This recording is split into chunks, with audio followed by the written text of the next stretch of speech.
Okay, यहाँ पर next example string के ऊपर बेस करके फॉर्म किया है। हैवी रोप जिसमें हर जगह टेंशन की वैल्यू अलग अलग कैलकुलेट होकर के आती है।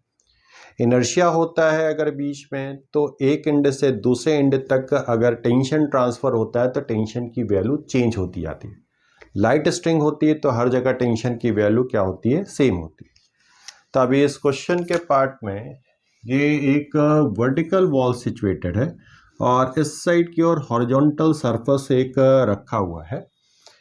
इसमें इस वर्टिकल सरफेस से एक पॉइंट पर स्ट्रिंग ऐसे कनेक्टेड है, हैवी स्ट्रिंग, और उसको दूसरे एंड पर यहाँ पे कनेक्ट किया गया।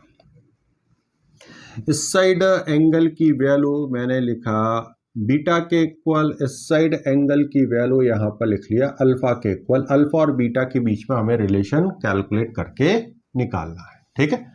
और ये हैवी रोप है, हैवी रोप की कंडीशन यहां पर आ रही है। अल्फा बीटा के बीच में रिलेशन है, इसका टेंशन किस तरीके से वेरी कर रहा है, टेंशन का वर्टिकल कंपोनेंट, टेंशन का हॉरिजॉन्टल कंपोनेंट, इन सब के बारे में हमें प्रॉपर इंफॉर्मेशन कलेक्ट करके निकालना है।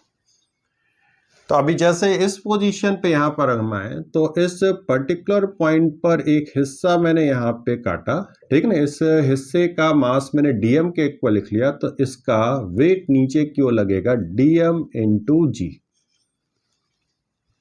डीएम इंटू जी के इक्वल लगेगा। इस एलिमेंट के इस साइड की ओर टेंशन का पार्ट टी इस साइड क्यों लगेगा, उसका एक हॉरिजॉन्टल कंपोनेंट टी एक्स लगेगा और एक वर्टिकल कंपोनेंट टी वाई लगेगा, ठीक है ना, टी वाई के इक्वल लगेगा। तो इसका रिजल्टेंट टेंशन टी के इक्वल लिख लिया।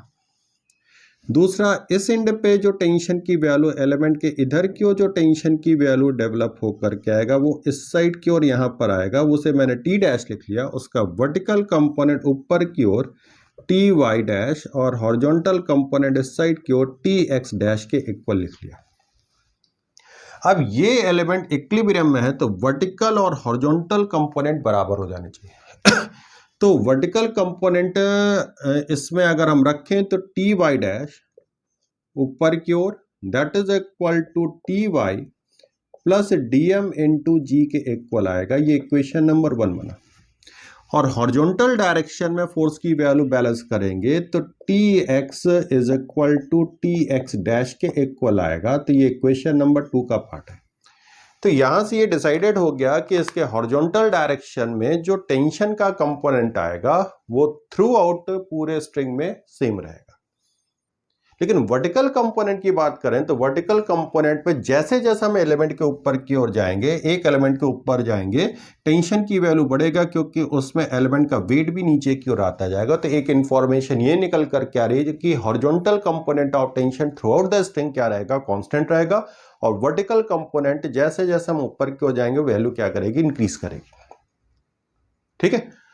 अच्छा, एक इंफॉर्मेशन ये कैलकुलेट होकर क्या आ गया। दूसरे पॉइंट पे यहां पर अगर मैं तो इस पोजीशन पे अगर हम इस पॉइंट से इस पॉइंट तक लेकर के आए तो इस पॉइंट पर टेंशन की वैल्यू T1 के इक्वल लिखा, इस पॉइंट पे टेंशन की वैल्यू इधर की ओर T2 के इक्वल लिखा, ठीक है ना। टेंशन T1 और T2 की कंडीशन यहां पे लेकर के रखा। टेंशन की वैल्यू ना कह करके इस एंड पॉइंट के रिएक्शन फोर्स की वैल्यू T1 लिखा। टेंशन अंदर क्यों लग रहा होगा तो रिएक्शन फोर्स T1 बाहर क्यों लग रहा होगा, यहां पे टेंशन अंदर क्यों लग रहा होगा तो रिएक्शन फोर्स T2 बाहर क्यों लग रहा है। रिएक्शन फोर्स की वैल्यू अगर रखा तो यहां पे R1 लिख लेते हैं और यहां पे R2 लिख लेते हैं।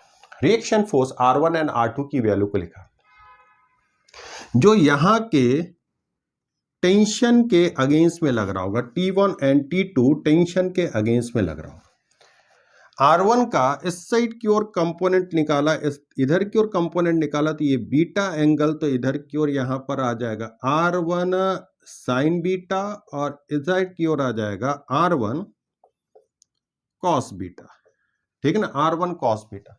R2 का इस साइड की ओर अगर हम वैल्यू कैलकुलेट करेंगे तो इधर अल्फा, तो इधर की ओर आ जाएगा R2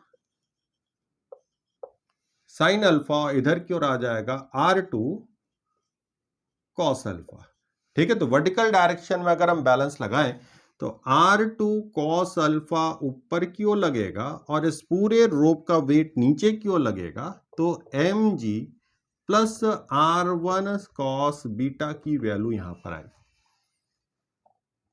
और दूसरी तरफ हॉरिजॉन्टल डायरेक्शन में बैलेंस करेंगे तो ये reaction force R1 sine beta और ये R2 साइन अल्फा की एक दूसरे के इक्वल आएगा। तो R1 sine beta is equal to आ जाएगा R2 साइन अल्फा आएगा, इक्वेशन नंबर 1, इक्वेशन नंबर 2। ठीक है। अब इस पूरे पार्ट पे यहां पर हमें पता है कि हॉरिजॉन्टल कंपोनेंट की वैल्यू थ्रू आउट स्ट्रिंग क्या रहेगी, कांस्टेंट रहेगी। थ्रू आउट स्ट्रिंग की वैल्यू में क्या रहेगा, कांस्टेंट रहेगा। तो हमें अल्फा और बीटा के बीच में रिलेशन कैलकुलेट करना है कि अल्फा बीटा के बीच में किस तरीके से रिलेशन डेवलप हो। अच्छा, हॉरिजॉन्टल कंपोनेंट बराबर है लेकिन वर्टिकल कंपोनेंट ऊपर जाने पे कंटिन्यूअसली क्या कर रहा है, इंक्रीज कर रहा है। ठीक है।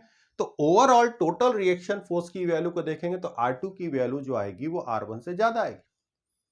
हॉरिजॉन्टल कंपोनेंट बराबर है लेकिन वर्टिकल कंपोनेंट ऊपर जाने पे इंक्रीज कर रहा है, तो R2 एक चीज तो डिसाइडेड है कि R2 की वैल्यू ग्रेटर देन क्या आएगा, R1 की वैल्यू आएगा। इसमें इस वाले इक्वेशन की कंडीशन को अगर मैं सॉल्व करूं तो यहां पे R2 डिवाइडेड बाई R1 की वैल्यू को अगर मैं कैलकुलेट करूं तो R2 divided by R1 that is equal to sine beta upon sine alpha के इक्वल कैलकुलेट होकर के आएगा। और R2 अगर R1 से ज्यादा है दैट इज ग्रेटर देन 1, और ये ग्रेटर देन 1 आ गया तो ये डिसाइडेड हो गया कि इस पॉइंट पर बीटा की वैल्यू अल्फा से ज्यादा ही निकल करके आनी चाहिए। ये क्वेश्चन के पार्ट में हमें कैलकुलेट करके बताना था कि अल्फा ज्यादा है कि बीटा ज्यादा है, तो यहां पे बीटा की वैल्यू अल्फा से ग्रेटर हो।